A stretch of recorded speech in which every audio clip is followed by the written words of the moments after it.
All of us are searching, knowingly or unknowingly, for enlightenment, truth, and harmony in our lives. This program, hosted by Dr. Gregory Penn, will help you aspire to a more fulfilling and rewarding life.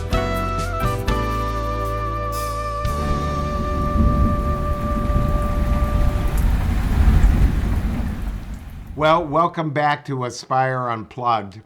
We're going to go into some iffy ground here, okay? And I'm going to be very candid about it. I know what the subject is. I don't know what the questions are. What do you got for me?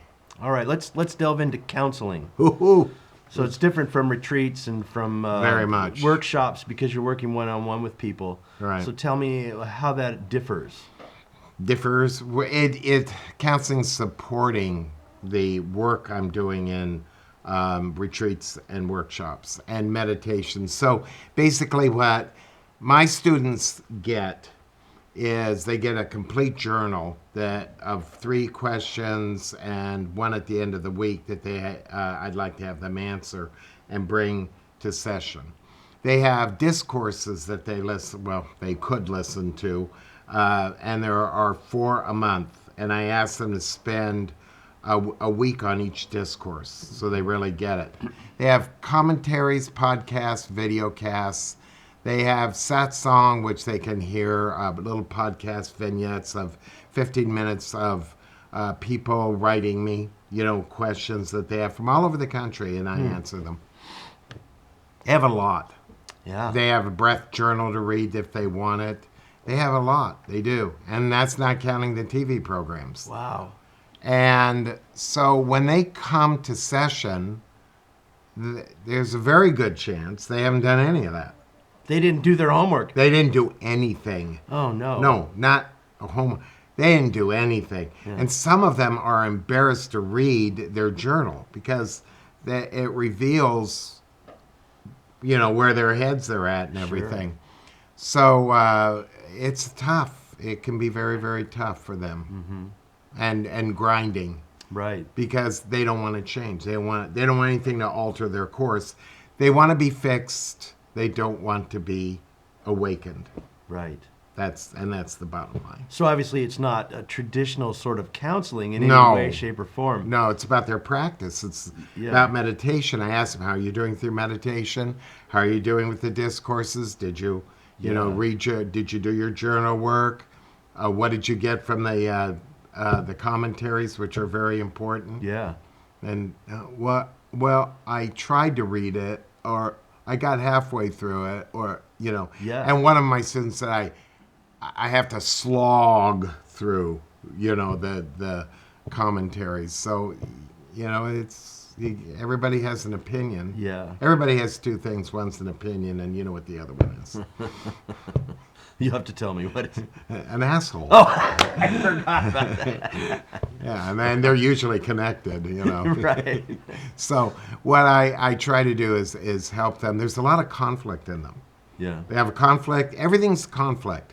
Yeah. The only way a student knows what they're doing and thinking is if there's a conflict. Right. Harmony doesn't work for them. Right. Because in harmony, you don't need a thought. You don't need an opinion. You don't need a persona. Right. You don't need an idea or an ideal. You don't need any of that. It's what we talked about earlier. You have the impression. You see the bigger picture. And not an impulse, a knee-jerk reaction. Exactly. Do you remember Beggar Vance when he said, "It's time for you to see the field"? They were on the second day of playing golf, and Juna was doing a terrible job. He wasn't making it. Uh-huh. And finally, Beggar Vance said, "It's time for you to see the field." Oh. And the first thing Juna said is, "What field?" That's my students. Right. So obviously counseling is a personal journey that someone takes with you. And obviously we don't have any video of that. But here's a clip from a recent Zoom session that you had regarding conflict. Okay.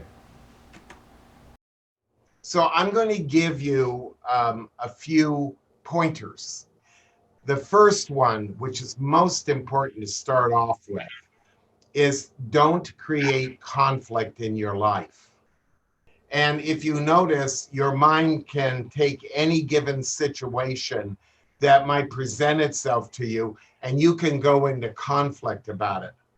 Watch this week when you're talking to someone, how you turn it into a conflict. Somebody's saying something to you and you go, you would never say this to them, but you, no, no, no, no, that's not me. No, no, I couldn't do that. Or, yeah, I could see you doing that. You're an idiot. So take a look at the conflict you need. Start looking at it from the point of view of, why do I need so much conflict in my life? And why do I get off on the conflict in my mind? If I say to you, any one of you, there is something unique and beautiful that lives inside you, you go into instant conflict. No, there isn't. No, there isn't. I'm just, a schmuck. And you're right, you are. But there's still that thing in you that is absolutely beautiful. How did such great wealth make its home in such poverty? Yeah. Again, Jesus. Yeah, that's all true.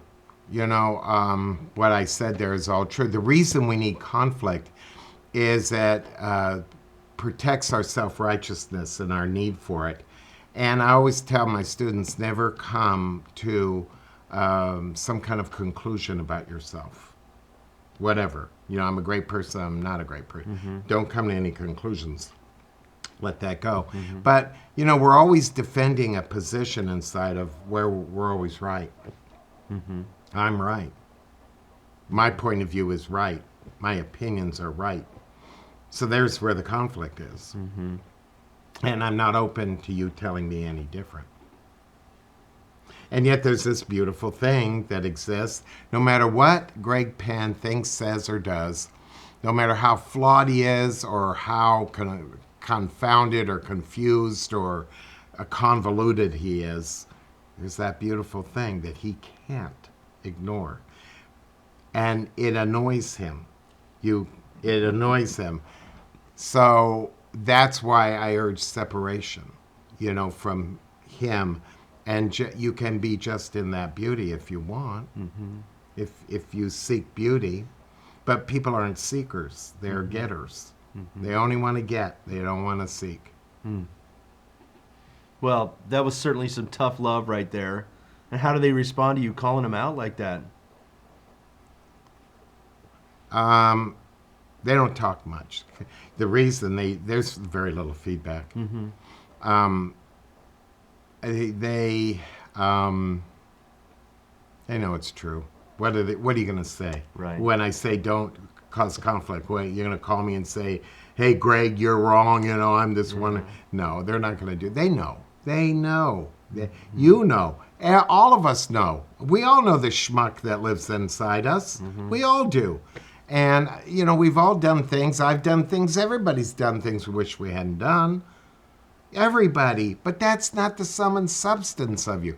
But as long as I'm protecting that or rationalizing my evil, and that's what I call it, then I'm not going to be available for the beauty.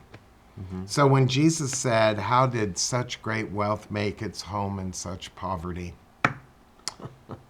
Bingo, bingo. And Mary Magdalene, the reason you get sick and die is because you love what misleads you. Bingo, bingo. But when you say this to students, they go, "Huh?" They don't get it. Well, that's a nice statement, but it's not pertinent to me. Yeah. Because they've been taught guilt and shame. And a lot of them come out of church, what I call, traditional Christian religion. Yeah. So there's no help in that person. Oh. There's none. Well, it's all right. It's all right. Everything works out. Everybody, Mitch, I have found out through counseling, everybody is right where they should be. Mm-hmm. It's the only place they can be because they are who they think they are. Right. So they're right where they should be. And so I've learned with some students, I can be their teacher. I really can. Not many, but a few. And with others, I can just be their best friend. And that's good enough for me. That's If I beautiful. can, just love them and help take care of them. So here's your homework. See you next week. Here's what you're not going to do next week. I don't understand why the world is the way the world is. I just don't get it. Did you do your homework? Did you work on yourself? Well, I didn't have time. I was up to mischief all week. Yeah. They're too busy watching the movie of their own creation. Of their own creation, or trying to distract themselves with entertainment. That's a big one. And I stand no chance of combating that. I have 3 strikes against me before the student even comes in. I like this one student I have. He comes in, sits down, pulls up the chair, said, well, I didn't do anything this week. Fix me. Yeah, fix me. And I said, well, okay, well, let's start over. What's going on? Okay. We go from there. All right. But it's usually, are we going to go do another one on anything else about men and women and marriage? We can delve into that at a later episode. Okay, I think we should. Okay. That's a real. All right. All right. I'd love to get into that. Yeah. All right. We'll tackle that topic in a future episode. And for next time, though, we're going to be looking at some exciting Aspire stories, behind the scenes stuff. It's going to be a little bit lighter than we've been doing here. And we'll This have has some been fun. heavy? We'll have something. Well, I'm sure you'll turn it heavy. Yeah, I'm sure I will.